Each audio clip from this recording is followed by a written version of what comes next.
Nah, apa yang dikemukakan oleh Nani Isdayang maupun tulisannya Denny mengkonfirmasi keinginan mereka tetap melakukan seperti itu. Padahal menurut saya change is a must. Perubahan itu harus. Orangnya for the time being kita berharap pada Anies Baswedan.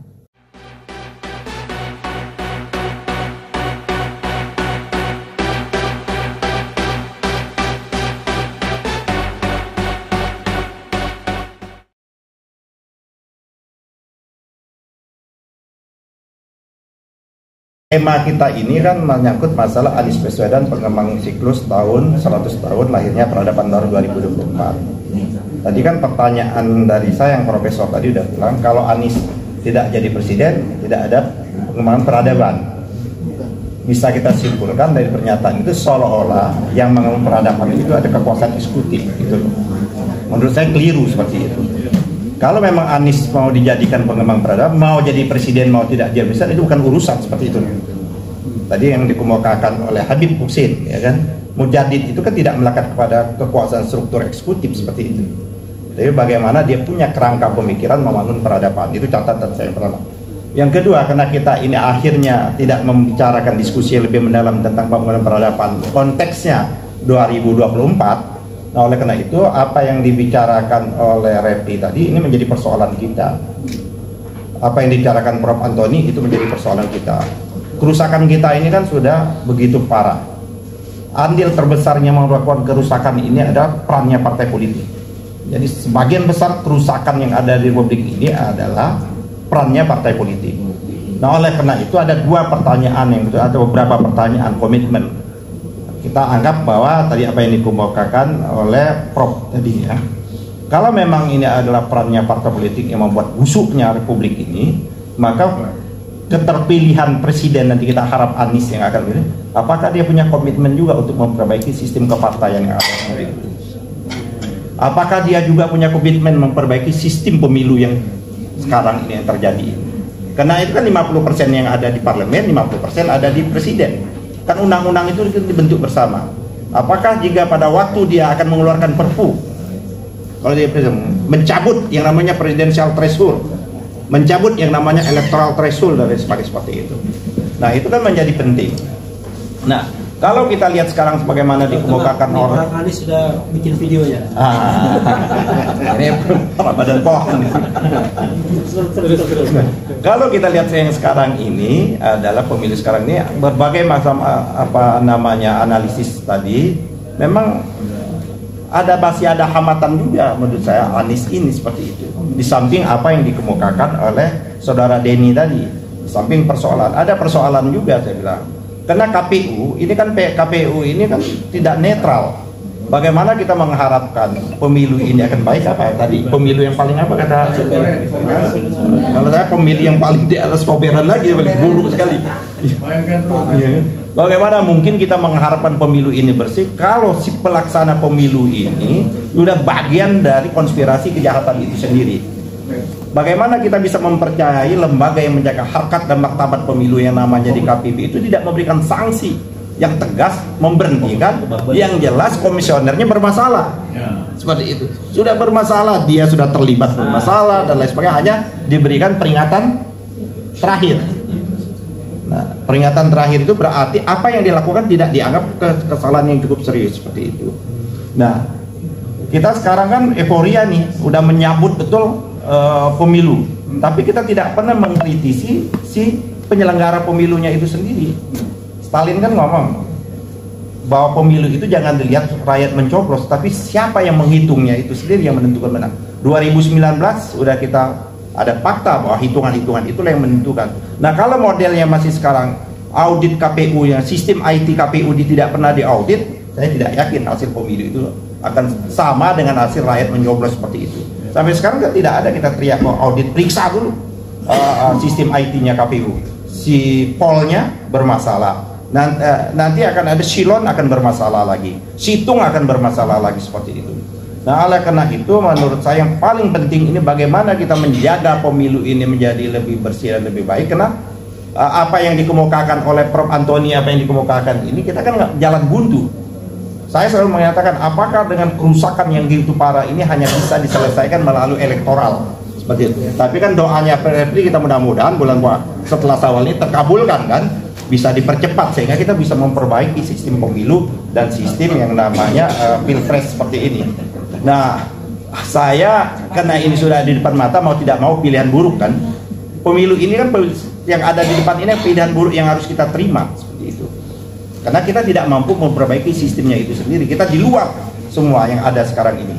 Nah, menurut saya yang ada ini ya sudah, yang harapan yang dikemukakan oleh Prof. Antoni dari yang ada ini calon-calonnya yang bisa kita anggap representasi punya keinginan melakukan perubahan itu figurnya Anies kan seperti itu.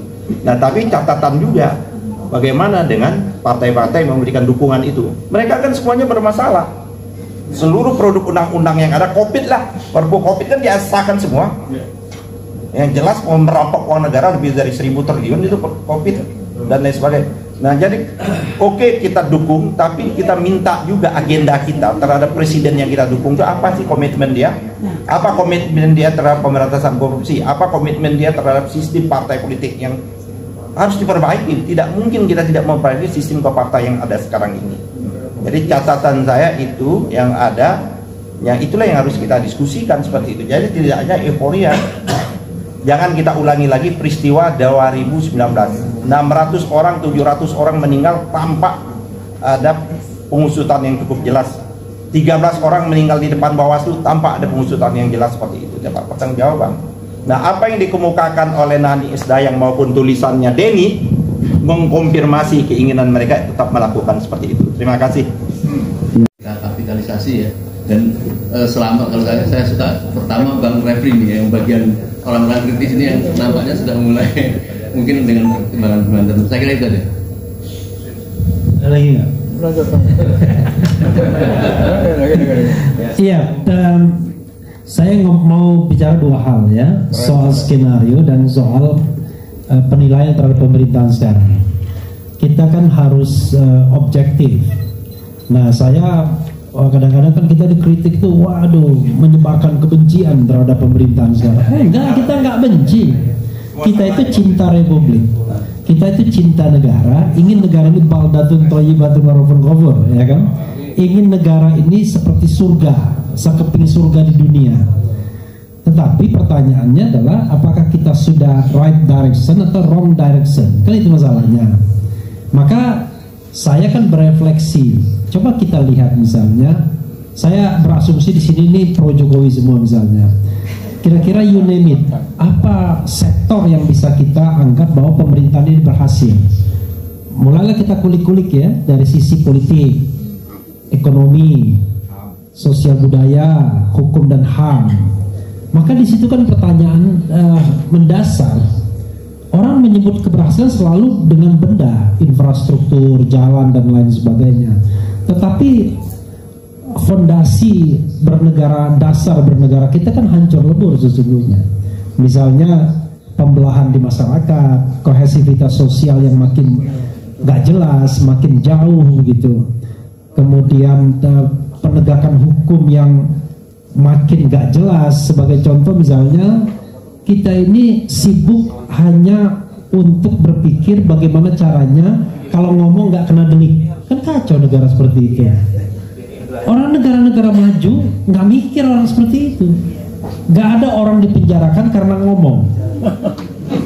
Iya, negara-negara maju dan demokratis itu gak ada orang dipenjarakan karena ngomong. Betul. Yang ada adalah kalau seandainya Anda tidak suka dengan saya, ya Anda gugat saya secara perdata, oke. Tapi nggak ada pakai tangan negara. Hari ini misalnya Yusuf Blegur ngomong, nulis tentang sesuatu, ya kan? Tiba-tiba diadukan ke polisi. Refli Harun loh itu sudah pernah juga diadukan ke polisi. Iya, jadi ini sendiri membuat kita loh, apa iya ya? Waktu reformasi 98 itu ini yang kita harapkan. Maka saya mengatakan, kalau dari sisi bidang saya saja 4 hal, pemerintah ini gagal. Hukum, HAM, kemudian konstitusi dan demokrasi. Ya, Ya, tapi saya nggak berani mengatakan ekonomi gagal karena saya bukan bidangnya kan. Plus Prof. Antoni mengatakan ekonomi gagal 5 minimal. Kalau nanti ahli sosial bilang juga sosial gagal kita, kohesivitas sosial. Demokrasi jelas, demokrasi kita kan tidak berkembang, bertumbuh. Saya sering sekali mengutip Rocky Gerung begini, bagus tuh Rocky Gerung mengatakan begini. Kalau kita bicara tentang demokrasi sekarang, ini kan bukan jasanya pemerintahan sekarang. Demokrasi ini ada ketika terjadi perubahan tahun 98. Nah, kewajiban pemerintahan yang tumbuh setelah 98 itu adalah menjaga bahkan menumbuh kembangkan demokrasi. Jadi kalau dia kemudian membuat demokrasi regresif dan kemudian pendukungnya mengatakan kalau demokrasi kita jelek, kamu sudah ditangkap. Buktinya masih ada Rocky Gerung, masih ada Antoni Budiawan, masih ada Refli Harun yang ngomong seperti itu. Enggak begitu. Kita ini tinggal residu-residu dari demokrasi saja, tinggal menunggu giliran. Nah, itu yang jadi persoalan, mudah-mudahan nggak bergilir. Nah, dari bidang hukum, coba kita lihat penegakan hukumnya, tebang pilih kan kelihatannya. Ada masalah sedikit, kalau yang sono aman, kalau yang sini enggak. Dalam bidang konstitusi, pelanggaran konstitusi banyak telanjang di depan mata, termasuk Omnibus Law misalnya, nggak ada dipersoalkan. Dalam bidang HAM, kilometer 50 itu kan telanjang sekali. Tiba-tiba ada Kepres dan Impres yang ingin membangkitkan kembali PKI misalnya. Maka saya katakan pemerintahan ini bermasalah, bukan karena saya benci. Enggak, ayolah kita debat secara objektif. Sisi mana yang membuat misalnya pendukung-pendukung pemerintahan ini mengatakan pemerintahan ini baik. Oke, itu satu hal ya, evaluasi. Yang kedua, skenario. Kan banyak sekali skenario yang harus kita siapkan. Misal, kalau omongan Denny Indrayana itu kejadian, tiba-tiba Mahkamah Agung memenangkan Muldoko, lalu Anies Baswedan tidak nyalon. Kira-kira ibu-ibu dan bapak-bapak sekalian sudah saudara untuk memberikan energi perubahan bagi Indonesia? Kan itu juga pertanyaan. Padahal menurut saya change is a must. Perubahan itu harus. Orangnya for the time being kita berharap pada Anies Baswedan. Tapi siapa tahu nanti tiba-tiba dia terjegal, ternyata yang memimpin perubahan itu namanya Habib Muhsin, bisa aja kan? Takbir. Karena itu sebenarnya kita harus ambil intinya, kita ingin berubah. Bukan karena kita tidak menyukai pemerintahan, tapi kita ingin berubah ke arah kebaikan. For the time being, kita berharap menyandarkan isu perubahan itu kepada sosok yang bernama Anies Baswedan, karena dia ikut dalam kontestasi Pilpres, insya Allah. Tapi kalaupun tidak, maka kita berharap bahwa jalan lain diberikan oleh Allah Subhanahu wa Ta'ala dalam menggait bangsa ini demi perubahan yang lebih baik ke depan. Dan pemimpinnya insya Allah Habib Muhsin Alatas. Wassalamualaikum warahmatullahi wabarakatuh. Nah, Bang Refli jangan lupa punya tugas bahwa memang pertemuan kali ini mungkin para tokoh-tokoh ini pada hadir karena tertarik, terpancing dengan